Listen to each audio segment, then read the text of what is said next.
Hey everybody, welcome back to Video Game. So taking out a fun and exciting episode for you guys this evening as we're playing Stardust Wars, released by Electric Black Sheep just recently. It is a brand new fan game from the Star Wars franchise that runs on the Amiga 32 as well as the Amiga A1200, and we're playing it today on MiSTer FPGA. And if you know me and you know my channel, I absolutely love fan games, and this one's got to be one of the most unique ones out there. The way that it presents the cinematic world of Star Wars on the Amiga system just 100% works. It is a very big visual treat, and just so you know, I'm going to be playing both the Amiga CD32 as well as the A1200 version of the game, and I will notate when we switch, but you'll see a much increased frame rate on the A1200 side of things.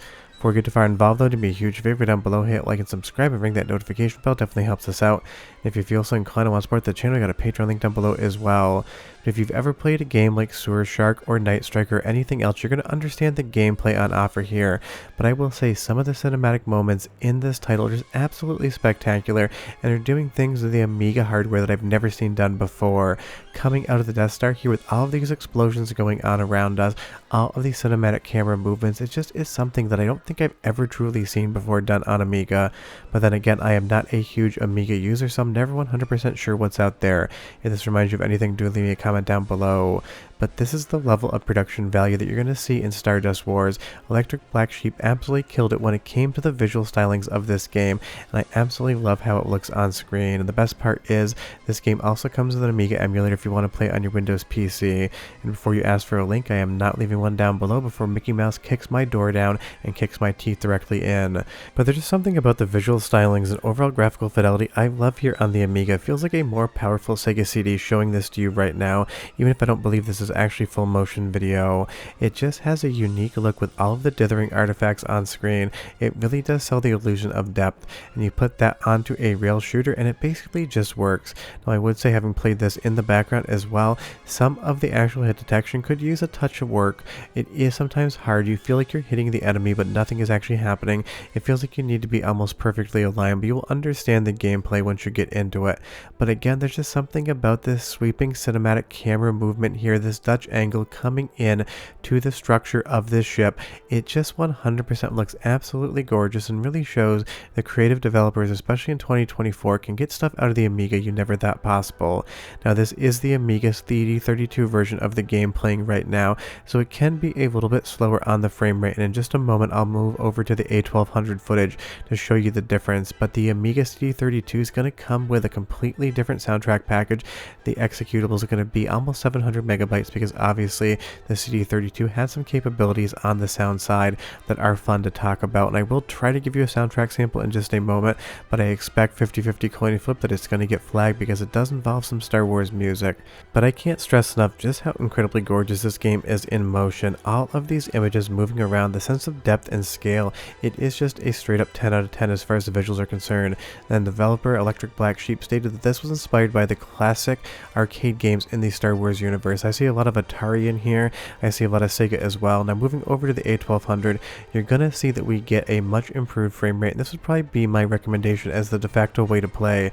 But I wanted to talk about both of these because on the MiSTer FPGA side of things, you have both the ability to have that A1200 as well as something like Amiga CD32, and honestly it's probably the best Amiga CD32 game that's been made in the last 10 years just because it is so fast and fluid, and going through these epic space battles from the Star Wars franchise, seeing all of those iconic ships and just moving through this star field on the Amiga, what looks like full motion video, it just sells an illusion that is so highly effective.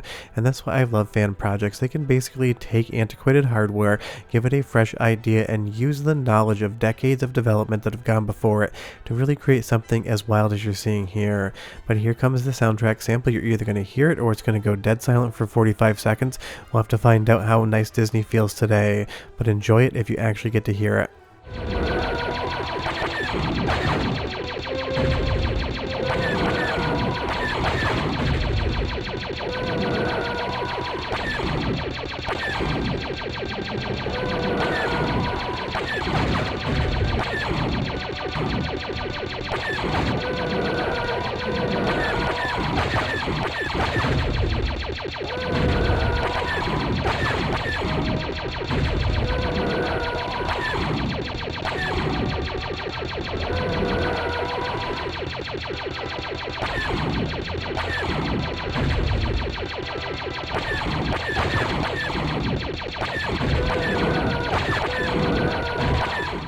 So you either got to hear the soundtrack, you had 45 seconds of silence to kind of just think about your own thoughts, so we'll just have to find out after I upload it.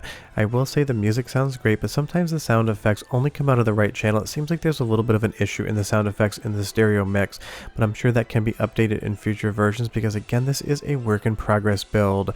And as far as what is on offer here, it is again so visually spectacular. Now on the gameplay front, I would say that it could use a little bit better hit detection as far as when you're actually hitting the enemy. Sometimes it feels like it's down to a little bit of luck, but like every fan game, it doesn't come out fully realized. This isn't a retail release. It gets put out into the world. I'm sure bug reports will get collected and then the developers can go back in and try to improve certain sections of the game, because for some enemies you can completely just let them go by you. You can ignore them and not even have to worry about it. There is a scoring mechanic, but otherwise it doesn't really matter too much. This really is just a showpiece, both as a gameplay perspective as well as just a visual representation of how much fun you can have on the Amiga, because going through the trench here just looks spectacular. All of these images blowing past you, the sensation of scale and speed is just 100% here in Stardust Wars, and it is so impressive. I think this is maybe the prettiest I've ever seen the Amiga run a game. But leave me a comment down below and you tell me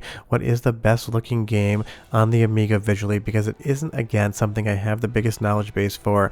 I've been learning a lot about Amiga from MiSTer FPGA and playing games you guys recommend, so I figured it'd be fun to showcase a new fan game on the Amiga because you guys are always asking me for more Amiga content. And let me know if you have played this game, what do you think about it as well? I'd love to hear other feedback because this is a visual treat and that's really what I keep hanging my hat on here. The gameplay is like a 7 out of 10, could definitely be brought up, but I love as these lasers come down this trench, you can see them actually light up the wall. I'm sure that is a pre-baked in effect, it isn't really real-time lighting, but it is such an effective illusion of that actually happening. You really do feel like you are playing a scene from the movie, and of course graphics have gotten better, but the gameplay still hits. Whether you're playing this or if you're playing the Atari original or the Sega Model 1 or Sega Model 3 game, it just really does feel like you're inhabiting the universe of something like Star Wars, and that is incredible. Although I'm not quite sure who these bats are here, leave me a comment down below. I'm not familiar with everything Star Wars. I've seen a few of them, but it isn't my favorite franchise, and I know people are always confused by that. Just something that never hit for me. I'm not saying they're bad movies whatsoever, so don't get upset. I'm just saying I don't have the best knowledge base as far as Star Wars is concerned, but I do know that's the Millennium Falcon there, so that's good enough for this video.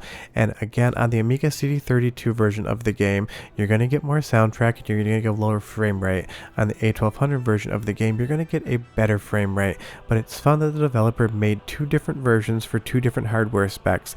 And again, if you're not a MiSTer FPGA user and you download this, there is a pre-configured Amiga emulator in the folder, so you can play this on your Windows machine as well. I don't know about Mac or Linux, didn't see that in there, so before you ask in the comments, probably something that isn't actually going on. But I can't stress enough just how incredibly gorgeous this game is in motion. On the A1200 side of things especially, this smooth scaling of everything on screen, all of the graphical effects, all of the movements of the ship, all of the different explosions you're going to see.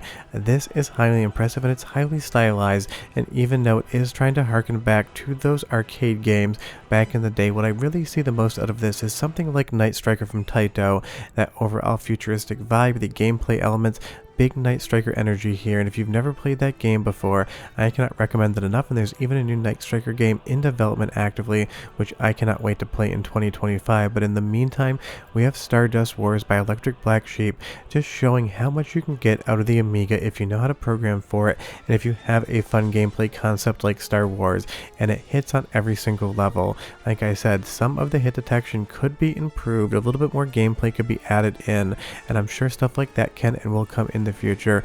But as far as a technical showcase of what the Amiga CD32 and A1200 can do, especially on MiSTer FPGA, this thing is just absolutely straight up gold. I love watching it move on my screen, and big thanks to Andy D for helping for the captures today as well, a much bigger Star Wars fan than I am. Leave me a comment down below and tell me, are you planning on playing this now that you've seen it? And if you've already played it, leave me some comments with what you think about it down below. But we are done, we're going to keep shooting, I'll see you guys next time. Bye-bye.